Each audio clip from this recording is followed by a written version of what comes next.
I'm Stacy, 35, and I thought I'd seen it all with my family's favoritism until that night. At my parents' 36th anniversary dinner in a bustling Chicago restaurant, the clinking glasses and laughter faded when my dad stood up, his voice sharp. "We wish your sister was our only child," he said, his eyes locked on me. The room went silent. My sister smirked, her smug grin cutting deeper than the words. Everyone, cousins, aunts, uncles, stared. I felt the heat rise in my chest, but I didn't cry. I didn't yell. I just burned inside knowing this was the final straw. For years, I'd poured my heart and money into their failing business, only to be their punching bag. That night, something snapped. I wasn't going to take it anymore. I walked out my heels, clicking on the hardwood floor, already planning my next move. 1 week later, their wish came true in a way they never expected, and their perfect little world started to unravel. Imagine it was you. How would you respond, and tell me your country so I can see just how far this story has reached? Growing up, I was always the afterthought. My parents, Philip and Carol, never let me forget it. When I was a kid, they'd beam at my sister Noreen, praising her straight A's, her debate team trophies, her perfect smile. Me, I was lucky if they noticed I was in the room. I still carry the sting of those years, like the time I won a math competition, and they forgot to show up, too busy cheering Noreen at her recital. Noreen soaked it up, always ready, with a smug nod like she deserved every ounce of their love. It wasn't just words. Their favoritism shaped everything. Family dinners revolved around Noreen's stories, her latest promotion, her big plans. If I spoke, Mom would cut me off, saying, "Let's hear from your sister." Dad would nod, eyes fixed on her. I learned to stay quiet, swallowing the hurt. But it wasn't just at home. They'd parade Noreen at family gatherings while I trailed behind, invisible. Once at a cousin's wedding, they spent the whole night boasting about Noreen's new job at a retail chain, never mentioning I'd just landed a role as a financial manager. The real kicker, their business. My parents owned a small retail store in Chicago selling clothes and accessories. It was their pride and joy, but it was always on the brink. Bad decisions, late bills, you name it. I bylaid them out, not just once, but every month. $500 from my savings wired without fail, plus hours of free financial advice to keep the place afloat. I'd crunch numbers, negotiate with suppliers, even streamline their inventory system. Did they thank me? No, they'd call Noreen to gush about how her marketing ideas saved the day, even though her suggestions were vague at best. A new sign here, a discount there. My work, barely a nod. I wasn't naive. I knew they leaned on me because I was good with numbers, not because they cared. Every time I sent that $500, I'd grip my teeth thinking about the vacations I couldn't take, the apartment I couldn't upgrade. But I did it. Why duty? Family. That stubborn hope that one day they'd see me. I'd sit in my office late at night reviewing their books, catching errors that would have cost them thousands. Meanwhile, they'd be at Noreen's house fawning over her latest pitch for a store rebrand that never materialized. It wasn't just the money, it was the dismissal. Once I spent weeks fixing a tax issue for their store. The day I told them it was sorted, Mom said, "Oh, good. By the way, Noreen's planning a big sale next month." No thank you, no acknowledgement. Dad just grunted already, dialing Noreen to discuss her vision. I stood there, papers in hand, feeling like a ghost. Another time, I suggested a new accounting software to save them hours. They ignored it until Noreen mentioned the same idea months later. Suddenly, it was brilliant. Noreen wasn't innocent in this. She'd lean into their praise, tossing me a pitying look like I was some charity case. Once when I was 20, she joked at a family barbecue that I was lucky to be the backup kid. Mom laughed. Dad didn't correct her. That memory stuck a knife, twisting every time they put her on a pedestal. Yet, I kept helping month after month, wiring money, tweaking budgets, because I thought that's what family did. Looking back, I see it clearly. They used me, not just my money, but my skills, my time. I was their safety net, the one they relied on but never respected. Every check I sent, every late-night call about their finances was me chasing their approval. But approval never came. They'd take my help, then turn around and sing Noreen's praises as if she was the one keeping their store alive.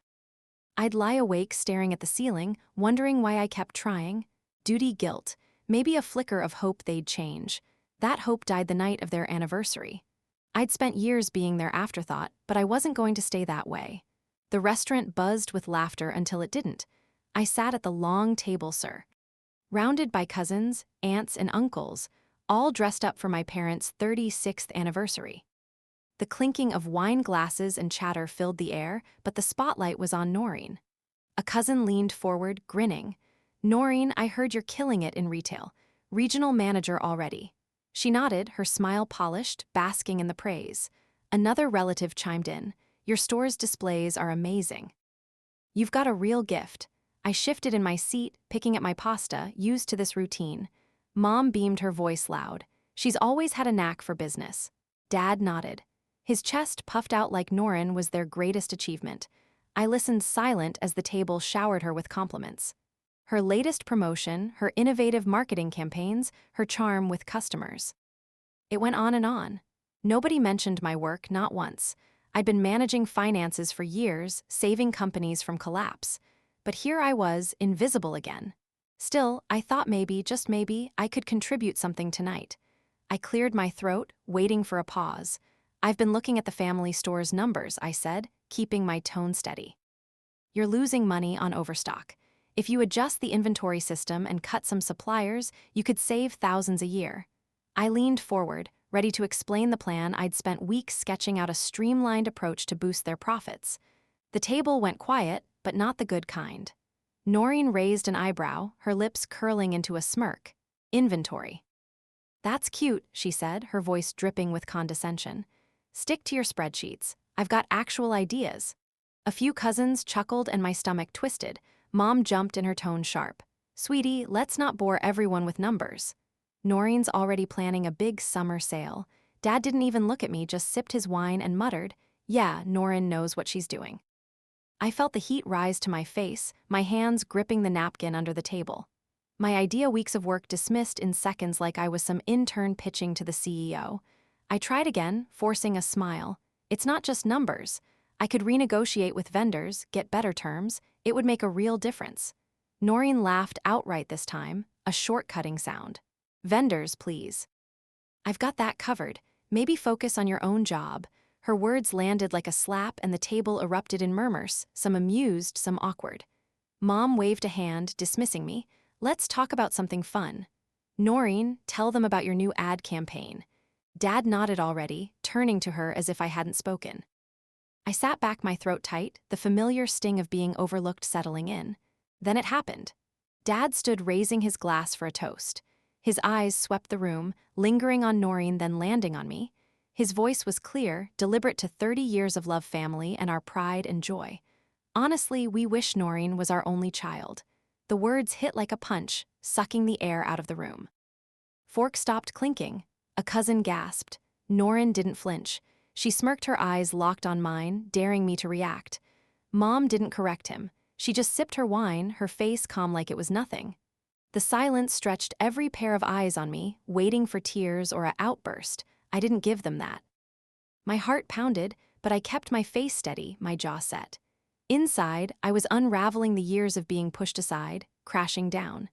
I'd spent my life trying to earn their respect, pouring my skills into their failing store, only to be erased in front of everyone. Noreen's smirk was the final straw, a silent taunt that I'd never be enough. I pushed my chair back, the scrape loud in the quiet room.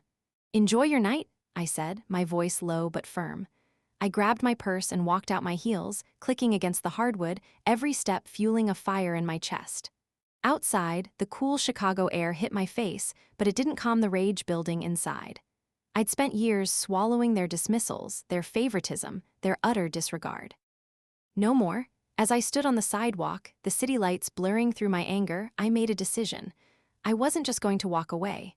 I was going to end this cycle of being their afterthought once and for all. That night, I sat alone in my apartment. The sting of Dad's words, "We wish Noreen was our only child," burned in my chest sharper than ever. Noreen's smirk, Mom's silent agreement, the table's stunned faces, they replayed in my mind.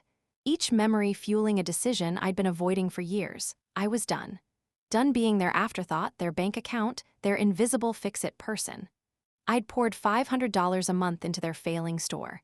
Spent countless hours balancing their books, negotiating with vendors, keeping their business alive. For what? To be laughed at, dismissed, erased in front of everyone. No more. I grabbed my phone, my hand steady, despite the anger pulsing through me.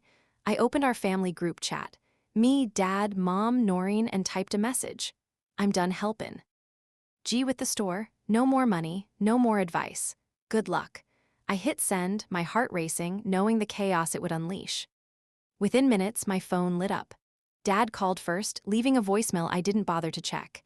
Mom followed with a text. What's this about? Call me now. Noreen sent a single word, seriously. I stared at the screen, their words blurring together, and felt a strange calm. I wasn't going to answer. Not tonight, not ever. By morning, the calls multiplied. Dad left 3 more voicemails, his tone shifting from confusion to irritation. We need to talk about this, he said, in one as if I owed him an explanation. Mom's emails flooded my inbox. Long, rambling messages about how the store was our family legacy and how I couldn't just abandon them. Noreen called twice, her voice sharp, demanding I stop overreacting. I let every call go to voicemail, every email sit unread. Their panic was palpable, even through the screen, but I felt no guilt. They'd relied on my money and expertise for years, never once thanking me, always praising Naren instead. Now they'd face the consequences. The store was a mess without me. I knew it would be. My $500 a month covered their late bills, kept suppliers from cutting them off. My advice hours spent analyzing their finances, streamlining their operations had been the only thing keeping them afloat. Without it, they'd sink and fast. I didn't feel sorry for them. I felt free. For the first time, I wasn't chasing their approval, wasn't begging for a scrap of respect. I was taking back my power. And it felt good. But Noreen wasn't done. 2 days later, I got a notification, a new post on her Facebook page public for all our family and friends to see. Some people think they're indispensable, she wrote, but they're just jealous and petty, stirring drama to feel important. She didn't name me, but the message was clear. Comments poured in, cousins and mutual friends speculating, some even tagging me. Then came the private messages, acquaintances asking if I was okay, others hinting I'd been difficult at work. Noreen didn't stop there. She posted again, this time about my failed relationships, claiming I was too focused on my career to keep a boyfriend. Lies, all of it. But the damage was done. My phone buzzed with notifications. Each one a jab at my reputation, my job, my life. I scrolled through her posts, my jaw tight. Noreen had always been smug, but this was a new low. She was trying to paint me as the villain, the unstable one, to deflect from their crumbling store.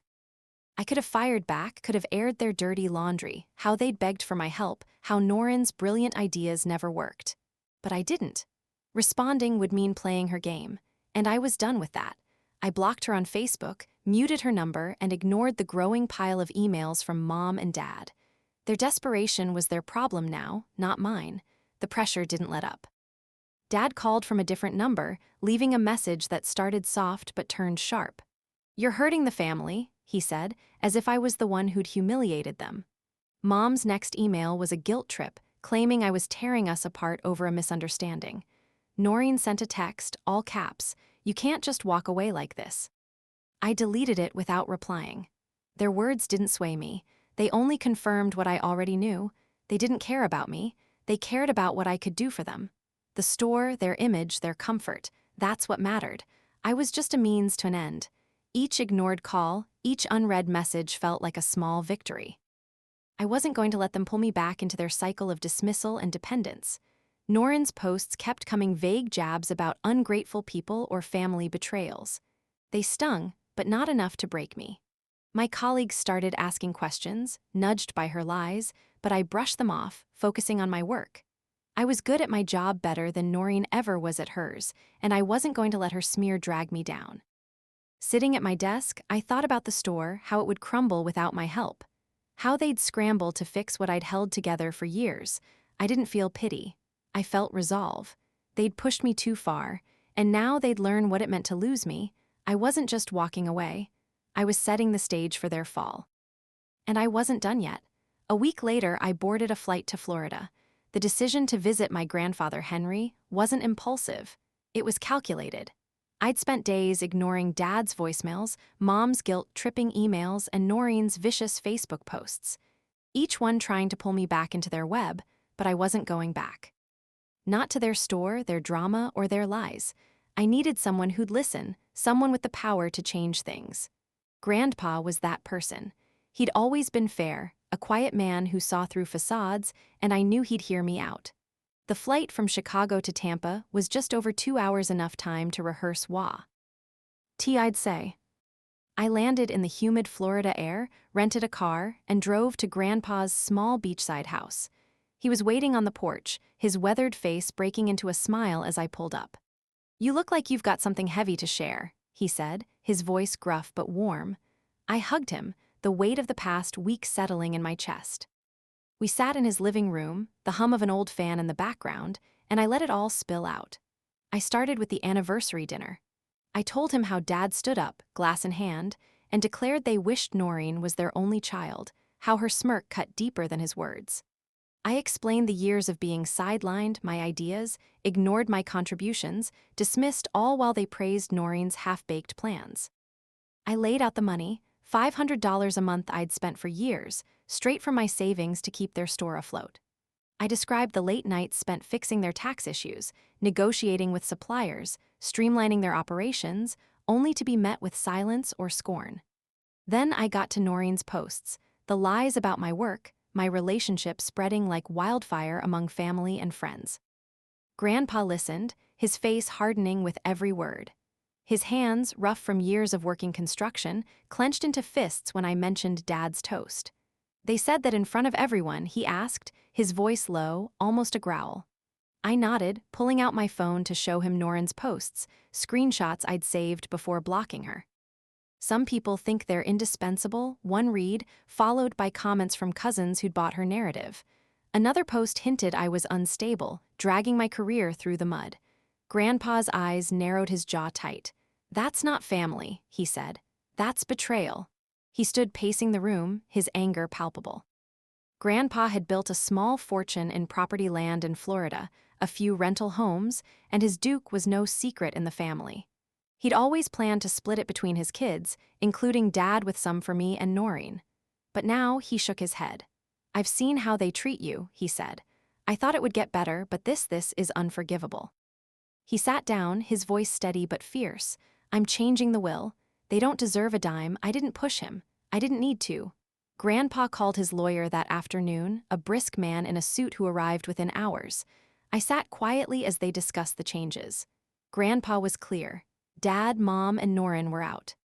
The land, the properties, everything would go to me with a portion donated to a local charity he'd supported for years.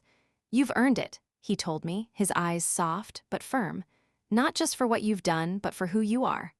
I swallowed hard, the weight of his words sinking in. For the first time in years, I felt seen. Grandpa didn't stop there.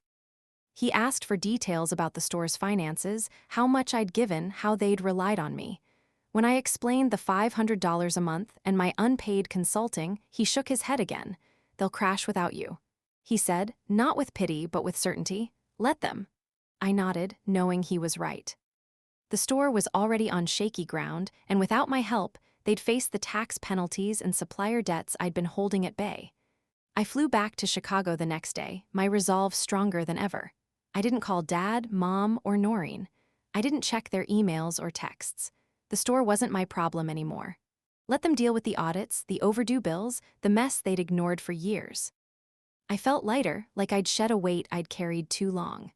Back in my apartment, I met up with my friend Kathleen, the one person who'd always had my back.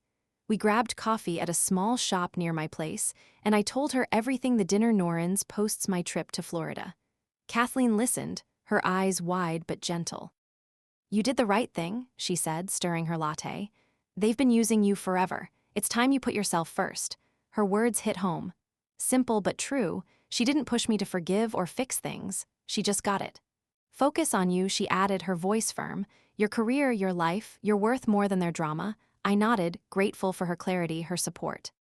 Kathleen had her own life, a busy job, and marketing her own battles, but she'd always made time for me, no questions asked. As I left the coffee shop, I felt a shift. Grandpa's decision wasn't just about money or land. It was justice, a line drawn in the sand. I wasn't fighting for their approval anymore. I was building my own future, and they'd have to face theirs without me. Within a few months, their world fell apart. The family store, once propped up by my money and advice, crumbled under the weight of its own mismanagement. Without my $500 each month, the bills piled up and suppliers cut them off. A tax audit hit hard penalties for years of sloppy bookkeeping I'd warned them about. The fines were crippling tens of thousands they couldn't pay. Dad tried to negotiate, but his charm didn't. Work on IRS agents. Mom scrambled to sell inventory, but it was too late. The bank foreclosed and the store shut its doors for good. I heard about it from a cousin, not from them. I didn't call to check in. They'd made their choices. Noreen's big plans went down with the ship. She'd been pitching investors, boasting about turning the store into a chain, using her so-called retail expertise to sell the idea. But with the store gone, her pitch fell flat. Investors backed out, unwilling to touch a sinking business.